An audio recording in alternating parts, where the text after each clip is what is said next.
ঈদের দিনের প্রস্তুতি। ঈদের দিনে কি নতুন পোশাক পরতে হবে? ঈদের দিনে কি গোসল করতে হবে? নতুন পোশাক, নতুন পোশাকে কিছু বোঝা যায় না।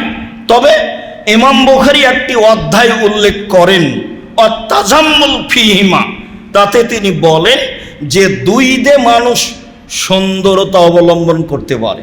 তো সুন্দরতা কিভাবে অবলম্বন করা যাবে? সাজগোজ দিয়েই তো সুন্দরতা। তাহলে তো পোশাক পাতি চলেই আসলো। বিবরণে পোশাকের কথা আসে। ওমর রাদিয়াল্লাহু তাআলা আনহু আখাজা জুব্বাতান মিন ইস্তিবরাকিন, রেশমি একটা জুব্বা নিলেন, নিয়ে রাসূলকে বললেন ইবতাহাজিহি ওয়াতাজাম্মাল লিল ঈদে ওয়াল ওয়াফদে, এই রেশমি জুব্বাটা আপনি কিনেন, এইটা আপনি ঈদে ব্যবহার করবেন, ঈদের দিন এবং আগন্তুকের সাথে সাক্ষাতের জন্য এটা ব্যবহার করবেন। বাহিরের কোনো মানুষ আসলে তার সাথে জীর্ণ শীর্ণ পোশাকে সাক্ষাৎ করা হবে না, ময়লা পোশাকে সাক্ষাৎ করা হবে না। আগন্তুকের সাথে ভালো পোশাকে, পরিষ্কার পরিচ্ছন্ন পোশাকে পরিপাটি হয়ে সাক্ষাৎ করতে হবে। এটাই ইসলাম, এটাই বুখারী মুসলিমের হাদিস। এবং দুই ঈদে সাজগোজ করতে হবে, ভালো পোশাক হতে হবে, এটাই ঠিক। পরিষ্কার হতে হবে, এটাই ঠিক। অত্র বুখারী মুসলিমের হাদিস প্রমাণ করে। তার অর্থ কি এই যে একাধিক জামা কিনতে হবে? তার অর্থ কি এই যে একাধিক স্যান্ডেল কিনতে হবে? কিনা যায়, কিন্তু এই প্রথার বিরোধিতা করার জন্য আমি আব্দুর রাজ্জাক বিন ইউসুফ এখন পর্যন্ত ঈদের জন্য কোনোদিন কোনো পোশাক আমি নিইনি। নেওয়া যায়, কিন্তু মানুষ যেটা করছে তাতে তো বাজার সামলাতে পারবে না। তখন দেখা যাবে মানুষ সব ইবাদত বাদ দিয়ে পোশাক পাতি তৈরিতে প্রস্তুত থাকবে, কারখানা চলতে থাকবে, সেলাই মেশিন চলতে থাকবে, দোকানপাট 12টা-1টা পর্যন্ত চলতে থাকবে, সারা রাত চলবে, সবাই ব্যস্ত থাকবে। তাহলে 10 মাস যা মানুষ ইনকাম করেছে 11 মাস এই রমজান মাসে সমান করে নেবে, তার চেয়ে বেশি বৈরূপ। তাহলে ইবাদত থাকবে কোথায়? এত প্রস্তুতি, এত খাওয়া, এত পোশাক, এত জুতা স্যান্ডেল, তাহলে আপনার ইবাদত থাকবে কোথায়? সম্মানিত দিনী ভাই বোন, সুন্দর হতে হবে পোশাক, পরিষ্কার হতে হবে, পরিপাটি হতে হবে, সাজগোজ হতে হবে, এইটাই ঠিক।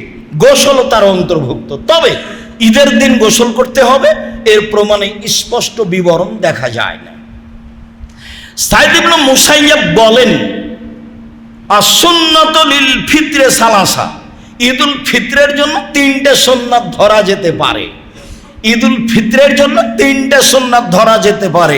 1, আল মাশি আলাল মুসাল্লা, পায়ে হেঁটে ঈদের মাঠে যাওয়া। যদিও এখন সহজ নয়, এক সময় সবার জন্য সহজ ছিল, এখন প্রায় অনেকের জন্যই কঠিন পায়ে হেঁটে ঈদের মাঠে যাওয়া। 2, আকলো কাবলাল খরুজে, বের হওয়ার পূর্বে খাওয়া, মানে ঈদুল ফিত্র যা পরে আসছে। 3, আল ইকতেসাল, গোসল। উনি বলতে চাচ্ছেন যে ঈদুল ফিত্রের 3টে সুন্নাত ধরা যায়। তবে হাদিসে জুমার দিন গোসলের কথা এসেছে, 2 ভাবে এসেছে। একভাবে জুমার দিন গোসল করা গুরুত্বপূর্ণ সুন্নাত, একভাবে জুমার দিন গোসল করা ভালো। আবার এসেছে মান গাসসালা ওয়াগতাসালা, যে নিজে গোসল করলো, স্ত্রীকে গোসল করালো, মানে পারিবারিক বিষয়টি হওয়ার পরে নিজেরা 2জনই গোসল করলো। ওয়ালাবাসা মিন আহসানি সিয়াবিহি, ভালো পোশাক পরিধান করলো। ওয়ামাসসা মিন তিবিন কারা ইনদাহু, আর সম্ভব হলে গায়ে আতর লাগালো। পায়ে হেঁটে মসজিদে গেল, কাউকে কাঁধ ডিঙ্গিয়ে সামনে গেল না, ইমামের খুতবা শুনলো, ইমামের সাথে সালাত আদায় করলো। তাহলে প্রত্যেক পদক্ষেপ সমান হজ এবং উমরার নেকি হবে, বা প্রত্যেক পদক্ষেপ সমান সারা বছর ইবাদত করলে যা নেকি হবে তাই হবে। এক পদক্ষেপ সমান 1 বছর, এক পদক্ষেপ সমান 1 বছর। হাদিস সহিহ, এ কথা মুহাম্মদ সাল্লাল্লাহু আলাইহি ওয়াসাল্লাম বলেছেন জুমার দিনের জন্য। জুমার দিনের জন্য এইভাবে এসেছে, তবে ঈদের দিনে গোসল হিসাবে স্পষ্ট বিবরণ আসেনি। বিদ্বানগণ মনে করেন গোসল করা ভালো, আর সুন্দরতা সাজগোজ করলে তো গোসল করাই লাগে। আমাদের দেশে যেভাবে গরু ছাগলকে চাঁপাই নবাবগঞ্জে ঈদের দিনে গোসল করানো হয়, নিজেরা করে ঘটা করে, এমন বিষয়টি স্পষ্ট নয়। সম্মানিত দিনী ভাই বোন, বলছিলাম পোশাক, বলছিলাম গোসল। এইবার ঈদের দিনে বের হওয়ার প্রস্তুতি, কিভাবে বের হবেন? আনাস রাদিয়াল্লাহু তাআলা আনহু বলেন, লাইকদুন নবী সাল্লাল্লাহু আলাইহি সাল্লাম ইয়াউমাল ঈদে কাবলা ইয়াকুলা তামারাতিন ও ইয়াকুলহুন্না বিতরান। আল্লাহর নবী ঈদুল ফিতরে কয়েকটা খেজুর না খেয়ে যেতেন না, কয়েকটা খেজুর। তাহলে খেজুরের জন্য তো প্রস্তুতি লাগে না। আমাদের দেশে যেইভাবে ঈদের দিনে প্রস্তুতি নেয় মহিলারা, তাতে তাদের ঈদের মাঠে যাওয়ার তেমন সুযোগ নেই বললেই চলে, বা আগে থেকে প্রস্তুতি নিতে হবে। ওরা আবার এত কিছু বুঝেনি। কয়েকটা খেজুর, বলেন তো খেজুরে কি প্রস্তুতি লাগবে? রাসূল সাল্লাল্লাহু আলাইহি সাল্লাম কয়েকটা খেজুর না খেয়ে ঈদের মাঠে বের হতেন না, তবে তিনি বিজোড় খেজুর খেতেন মর্মে বুখারী মুসলিমের হাদিস। বুরায়দা রাদিয়াল্লাহু তাআলা আনহু বলেন, লা ইয়াখরুজুন নবী সাল্লাল্লাহু আলাইহি সাল্লাম ইয়াউমাল ফিতরে হাত্তা ইয়াতামা ওয়ালা ইয়াতামু ইয়াউমাল আযহা হাত্তা ইসাল্লিয়া। রাসূল সাল্লাল্লাহু আলাইহি সাল্লাম ঈদুল ফিতরে না খেয়ে বের হতেন না, আর ঈদুল আজহাতে সলাতের পরে খেতেন। আমরা বুঝে নিয়েছি যে ঈদুল আজহাতে শুয়া পহর কিছু সময় রোজা সিয়াম থাকতে হবে। জি না, এইটা নয়। ঈদুল ফিতরের সুন্নাত খেয়ে ঈদের মাঠে যেতে হবে, আর ঈদুল আজহার সুন্নাত এসে খেতে হবে। খুব ভালোভাবে আমাদের কাছে স্পষ্ট থাকা উচিত যে ঈদুল ফিতরে খেয়ে যেতে হবে, আর ঈদুল আজহাতে এসে খেতে হবে। আগের হাদিসে খেজুরের কথা হয়েছে বুখারী মুসলিম, আর পরের হাদিস আবু দাউদ নাসাই তিরমিজিতে হাদিস সহিহ, তাতে খাদ্যের কথা রয়েছে।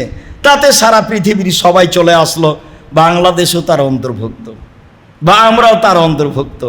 এখন প্রস্তুতি যত, তা আমি সব মিলে পছন্দ করি না।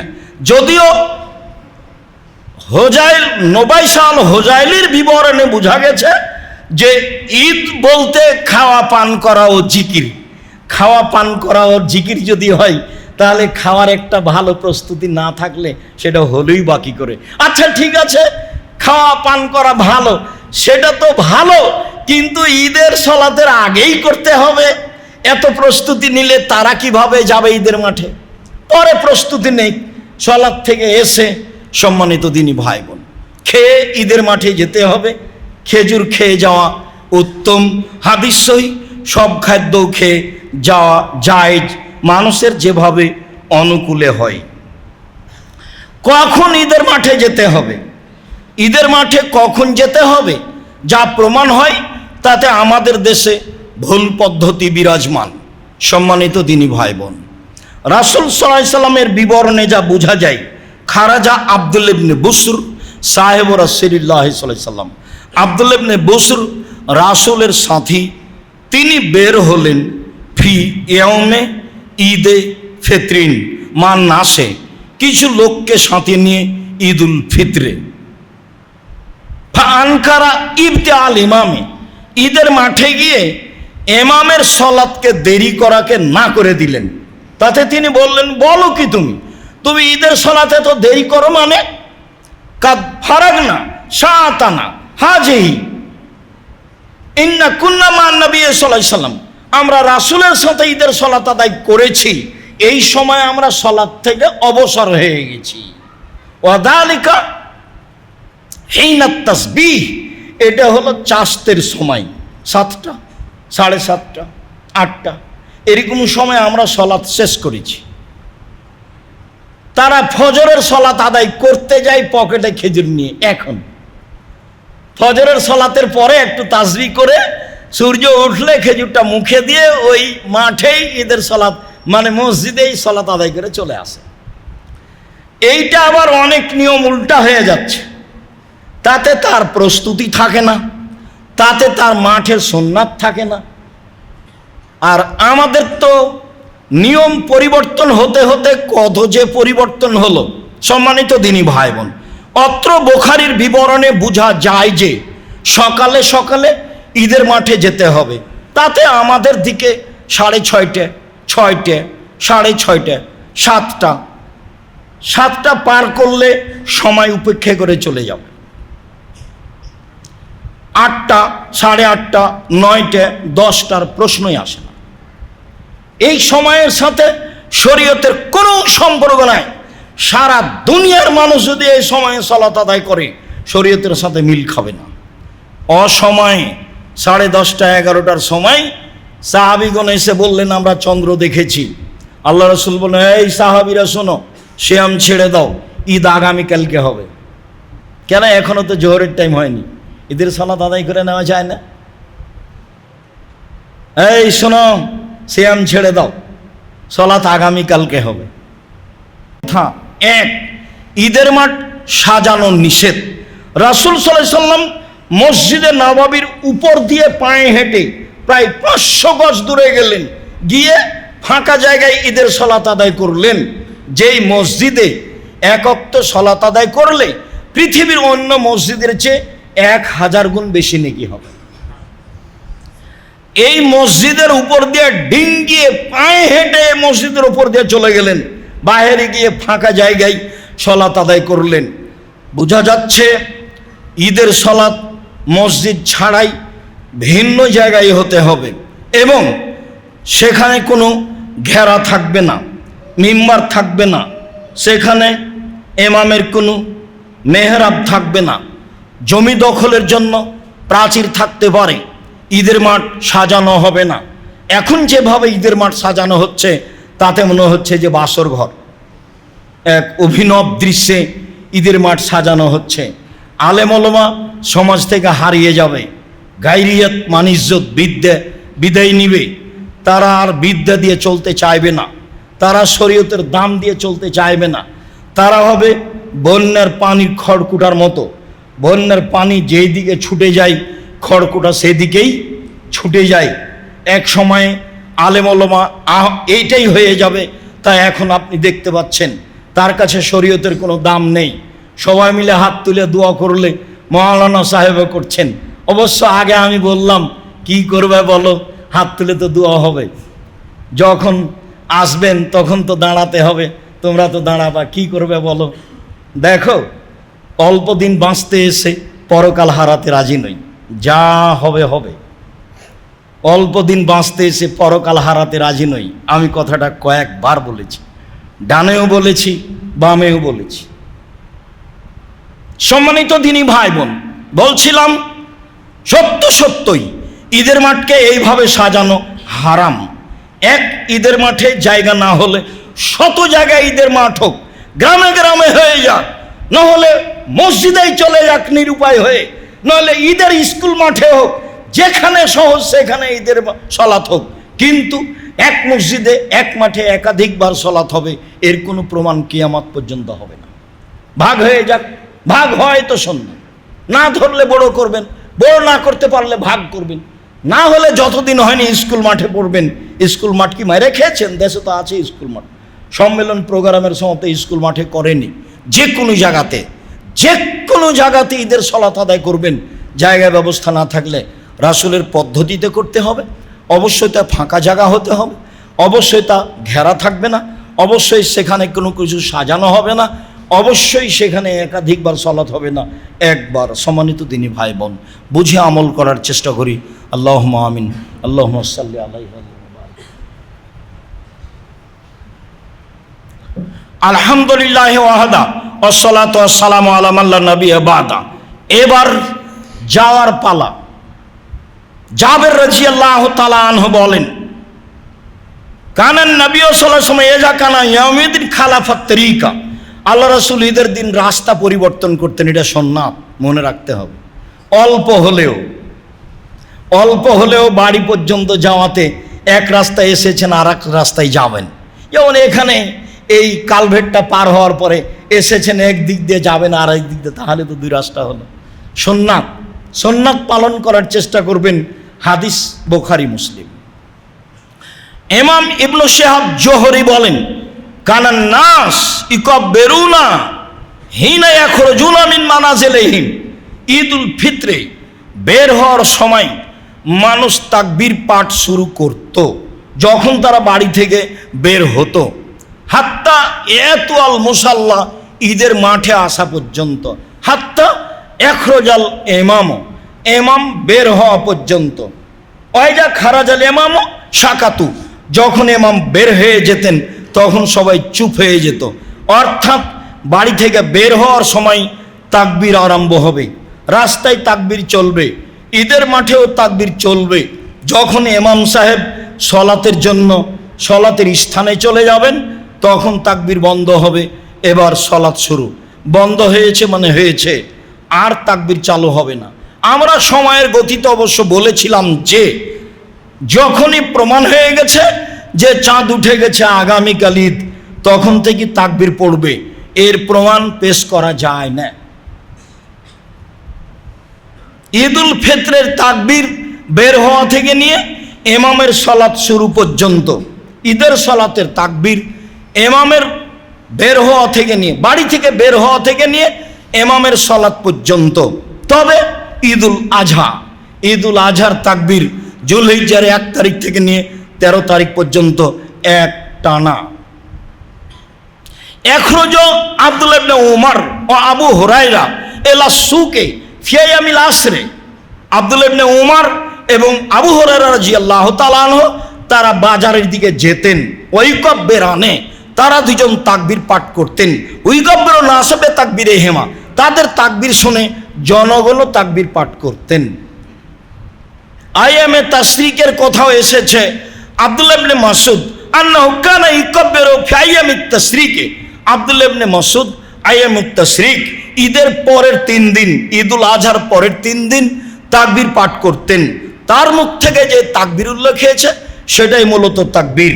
বলা হচ্ছে তিনি বলতেন আল্লাহু আকবার, আল্লাহু আকবার, লা ইলাহা ইল্লাল্লাহ, আল্লাহু আকবার, আল্লাহু আকবার, ওয়ালিল্লাহিল হামদ। হাদিস সহিহ।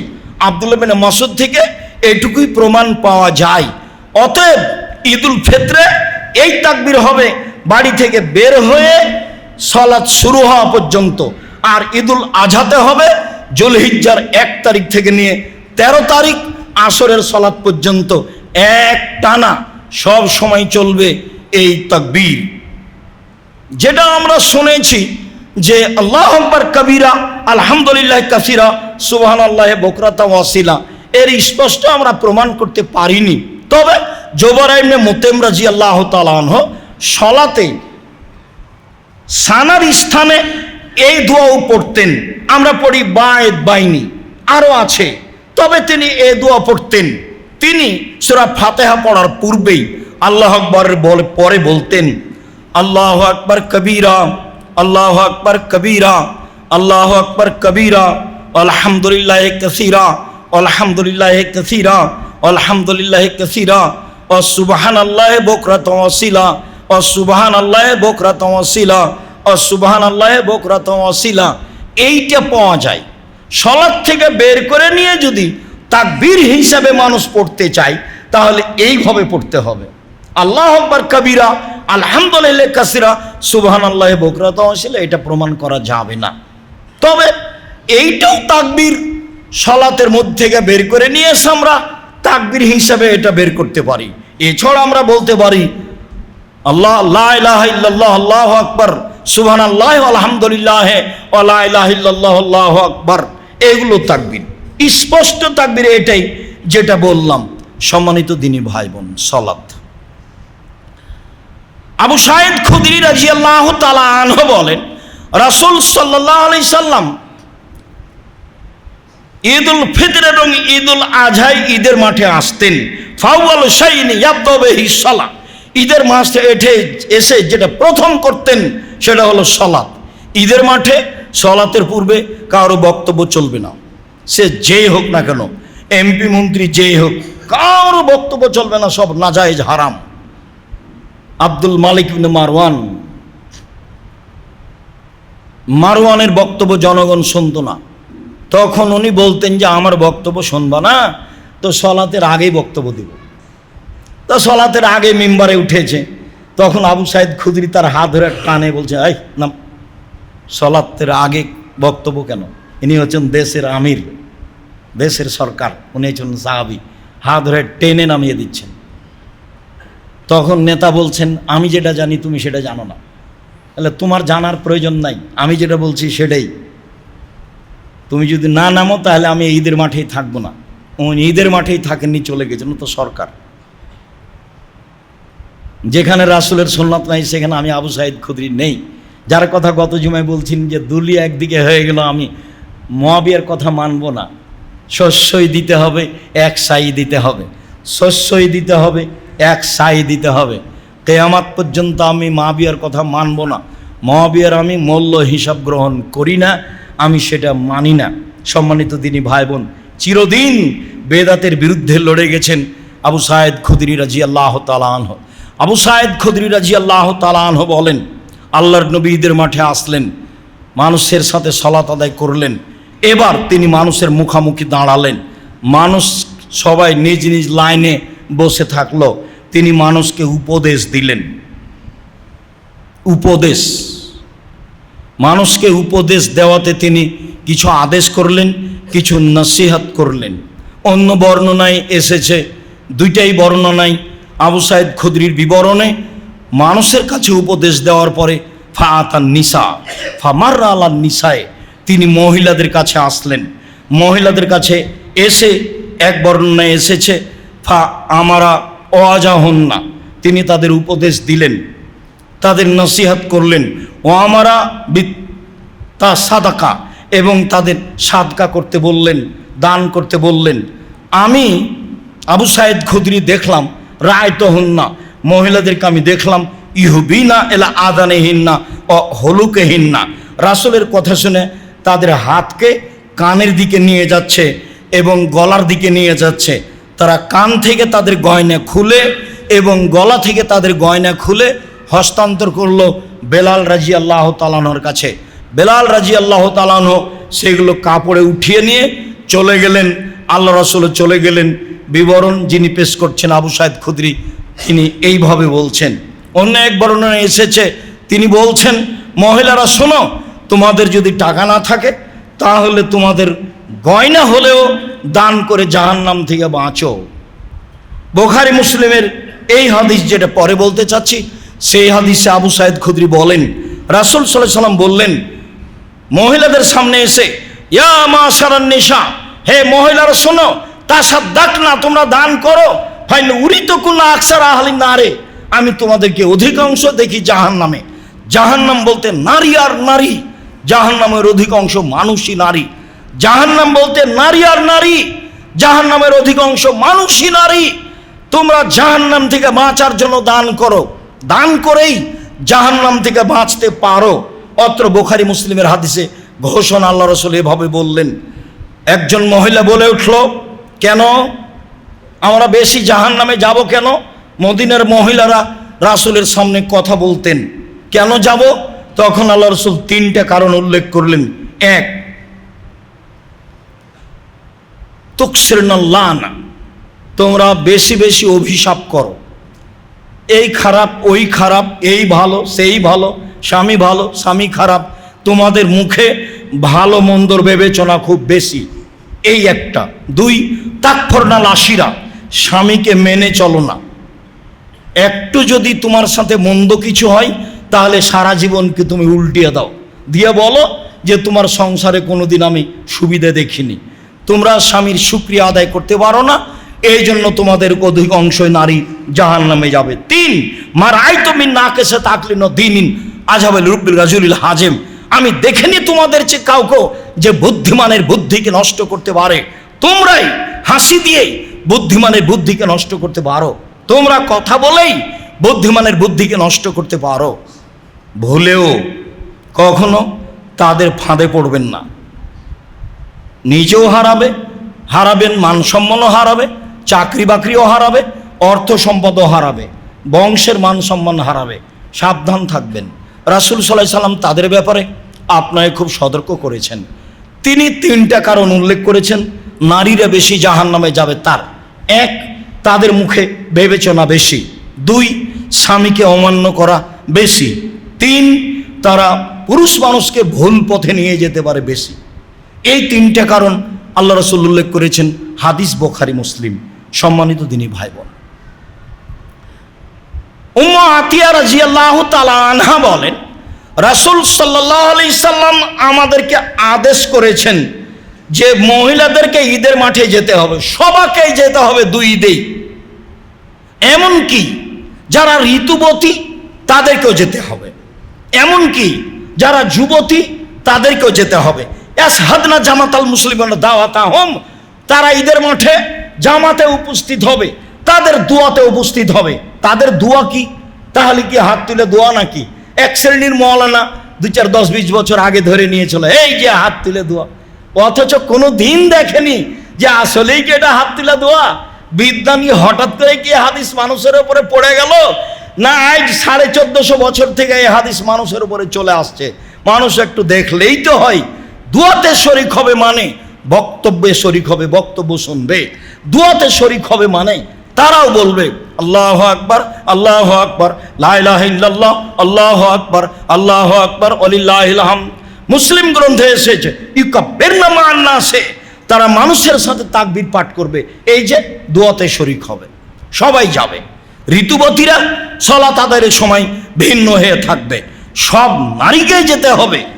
শুধু কিছু কিছু এলাকায় বা ঢাকায় কিছু মসজিদে মহিলাদের ব্যবস্থা আছে।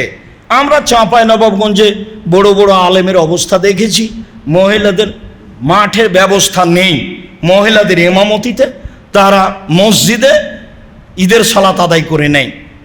মহিলাদের ইমামতিতে ঈদের সালাত হবে না, মহিলাদের ইমামতিতে জুমার সালাত হবে না, মহিলাদের ইমামতিতে ঈদের সালাত হবে না, মহিলাদের ইমামতিতে জুমার সালাত হবে না, মহিলাদের ইমামতিতে ঈদের সালাত আদায় করা, জুমার সালাত আদায় করা বিদআত এবং শরীয়ত বিরোধী পরিপন্থী কাজ। তাদেরকে ঈদের মাঠেই যেতে হবে, যেতেই হবে। মাঠে জায়গা না থাকলে মানুষের জমিতে দাঁড়াবে, রাস্তায় দাঁড়াবে, যেতেই হবে, যেতে বাধ্য। একজন মহিলা বলল, আল্লাহ রাসূল ইহদানা লাইসা লাহা জিলবাব, আমাদের তো অনেকের এরকম কেউ আছে যার চাদর নাই, তো কেমনে যাবে? চাদর না থাকলে বাড়িতে যেতে পারে, বাইরে যেতে পারে। তখন আল্লাহ রাসূল বলছেন লেতুল বেসা সাহেবাতহা মিন জিলবাবিহা, আর একজন সঙ্গী যেন তার চাদর তাকে দিয়ে দেয়।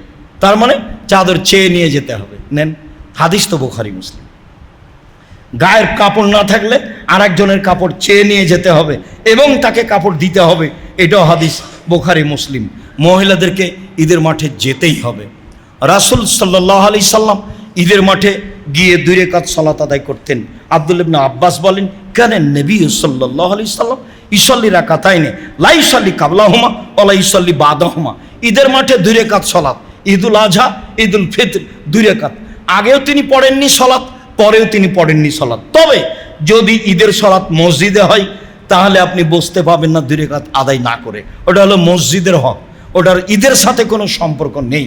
মনে রাখা ভালো হবে যে কোনো কারণবশত যদি ঈদের সালাত মসজিদে হয় তাহলে মসজিদের হক হিসাবে 2 রাকাত পড়ে বসে থাকতে হবে। ঈদের মাঠে আগে কোনো সালাত নেই, পরে কোনো সালাত নেই, মাত্র 2 রাকাত সালাত। কাসি ইবনে আব্দুল্লাহ বলেন যে কানান নবী সাল্লাল্লাহু আলাইহি সাল্লাম ইউকাব্বিরু, আল্লাহ রাসূল ঈদের সালাতে তাকবীর বেশি পড়তেন। ফিল উলা সাবা তাকবীরাতিন কাবলাল কেরাতে, প্রথম রাকাতে কেরাতের পূর্বে 7 তাকবীর, মোট 7। অফিল আখিরা খামসা কাবলাল কেরাতে, দ্বিতীয় রাকাতে কেরাতের পূর্বে 5 তাকবীর। এ হলো 7, 5, 12। এটাই ঠিক, সব মিলে এটাই ঠিক। 7, 5, 12, কেরাতের পূর্বে 7, পরের রাকাতে কেরাতের পূর্বে 5, 7, 5, 12, 6 তাকবীরে ঈদের সালাত আদায় করার কোনো প্রমাণ আমরা এ যাবৎ পেশ করতে পারিনি। যদিও ভারত, বাংলাদেশ, পাকিস্তানের শতকরা 90 জন বা 95 জন মানুষ 6 তাকবীরে ঈদের সালাত আদায় করছে 12 তাকবীরের সহিহ হাদিস থাকা সত্ত্বেও। যেহেতু যখন মানুষ মাযহাবের কবলে পড়ে যায় তখন সেখান থেকে বের হয়ে আসা মান সম্মানের ব্যাপার থাকে, তখন কত দলিল পেশ করে যায় যে তার কোনো হিসাব থাকে না। এই সহিহ হাদিসকে মেনে নেওয়ার মানসিকতা থাকে না। সম্মানিত দিনী ভাই বোন, 12 তাকবীরেই ঈদের সালাত হবে, 7, 5, 12 অবশ্যই তা কেরাতের পূর্বে হবে। ওয়াইল ইবনে হুজর রাদিয়াল্লাহু তাআলা আনহু বলেন, কেন নবী সাল্লাল্লাহু আলাইহি সাল্লাম ইয়ারফা ইয়াদাইহি মা তাকবীরে, আল্লাহ রাসূল ঈদের তাকবীরে হাত উঠাতেন। সব তাকবীরে হাত উঠাতে হবে, এটাই ঠিক। অতিরিক্ত তাকবীরে হাত উঠাতে হবে, এটাই ঠিক। অতিরিক্ত তাকবীরে হাত উঠাতে হবে, এটাই ঠিক। সম্মানিত দিনী ভাই বোন, সামরা ইবনে জুনদুব রাদিয়াল্লাহু তাআলা আনহু বলেন, কানা নবী সাল্লাল্লাহু আলাইহি সাল্লাম ইয়াকরাউ ফির রাকাতাইনে সাব্বিহ ইসমা রাব্বিকাল আলা ওয়া হাল আতাকা হাদিসুল গাশিয়া। আল্লাহ রাসূল 2 রাকাতেই সূরা আলা আর সূরা গাশিয়া পড়তেন। প্রথম রাকাতে সূরা আলা আর দ্বিতীয় রাকাতে সূরা গাশিয়া। এই দুইটা সূরাই পড়া হচ্ছে ঈদের সালাতের জন্য সুন্নাত। সম্মানিত দিনী ভাই বোন, আমরা আপনাদেরকে আলোচনার শেষে এসে আবারও বলছি, আল্লাহ রাসূল ঈদের মাঠে সবাকি দানের কথা বলতেন। আজকে আমরা ঈদের সলাতের পরে 2-1টা কথা বলবো। এখন আপনাকে বলে রাখছি যে জামিয়া সালাফিয়ায় ঈদের সালাত হয় আমরা জানি, রাসূল সাল্লাল্লাহু আলাইহি সাল্লামের পদ্ধতিতেই হয়। আমি যখন তখন বলছি, যে কোনো স্থানে বলছি, এদেশের শিরক মুক্ত প্রতিষ্ঠান জামিয়া সালাফিয়া, বিদআত মুক্ত প্রতিষ্ঠান জামিয়া সালাফিয়া, দল মুক্ত প্রতিষ্ঠান জামিয়া সালাফিয়া, সংগঠন মুক্ত প্রতিষ্ঠান জামিয়া সালাফিয়া, হিংসা মুক্ত প্রতিষ্ঠান জামিয়া সালাফিয়া, দেশের সর্ববৃহৎ প্রতিষ্ঠান জামিয়া সালাফিয়া রাসূলের পদ্ধতিতে ঈদের সালাত আদায় করার লক্ষ্যে অবশ্যই আগামীকালকে 7:30 না 7:15 7:30 উপস্থিত হওয়ার চেষ্টা করবেন। পরবর্তীতে এই সময় থেকে আমরা ফিরে আসার চেষ্টা করব, 7টায় করার চেষ্টা করতে হবে। আমরা কিছুটা লসের মধ্যে চলে যাচ্ছি হাদিসের বিবরণ অনুযায়ী। সম্মানিত দিনী ভাই বোন, বাকি কথা ওখানে বলে নিব। আর আমরা সবাই জাহান্নাম থেকে বাঁচার লক্ষ্যে আজকেও সালাত আদায় শেষে কোটাতে 10 টাকা হোক, 1000 টাকা হোক, 500 টাকা হোক, 500 টাকা, নাহলে একটা কয়েন হোক। কয়েন বুঝেন না? কয়েন মানে আপনার পাশ দিয়ে কোটের যেন খালি না যায়। আর আগামীকালকে ঈদের মাঠে আসবেন, আত্মীয় স্বজন, বন্ধু বান্ধব সবকে বলে আসবেন, মা, চাচি, খালা, ফুবু সবাইকে নিয়ে আসবেন। বিশাল মাঠ, মহিলা পুরুষের রাসূলের পদ্ধতিতে সালাত হবে এবং সবাই একটা কয়েন হলেও দান করার খেয়ালে থাকবেন। আল্লাহ রাসূল বলছেন, আল ইয়াদ মিয়াদি সফলা, দেওয়া হাত ভালো নেওয়া হাতের চেয়ে। আপনার স্ত্রী 10 টাকা দিল, এটা হলো দেওয়া হাত, নেওয়া নয়। বুখারী মুসলিমের হাদিস, দেওয়া হাত ভালো নেওয়া হাতের চেয়ে। আর রাসূল সাল্লাল্লাহু আলাইহি সাল্লাম বললেন, পৃথিবীর মানুষ বিচারের মাঠে সামনাসামনি কথা হবে আল্লাহর। তখন মানুষ ডান দিকে দেখবে, কর্ম দেখতে পাবে, বাম দিকে দেখবে, কর্ম দেখতে পাবে, সামনের দিকে দেখবে, জাহান্নাম দেখবে। তখন আল্লাহ রাসূল বললেন, জাহান্নাম থেকে বাঁচো, খেজুরের বীজের উপরে সাদা ছিলকা পদার্থ আছে, এই পরিমাণ দান করে হলেও। জাহান্নাম থেকে বাঁচো, খেজুরের বীজের উপরে যে সাদা ছিলকা পদার্থ আছে, এই পরিমাণ দান করে হলেও। মহিলারা দান করেই জাহান্নাম থেকে বাঁচতে পারে। রাসূল সাল্লাল্লাহু আলাইহি ওয়াসাল্লাম ঘোষণা দিয়েছেন ঈদের মাঠে, আল্লাহ তুমি আমাদেরকে রাসূলের পদ্ধতি অনুযায়ী ঈদের সালাত, সিয়াম, ফিতরা বাস্তবায়ন করার তৌফিক দান করো। তোমার দরবারে এই জোরালো দাবি দেওয়া রেখে যারা মারা গেছে তাদের ব্যাপারে বলি, তুমি তাদের কবরের শাস্তি মাফ করো।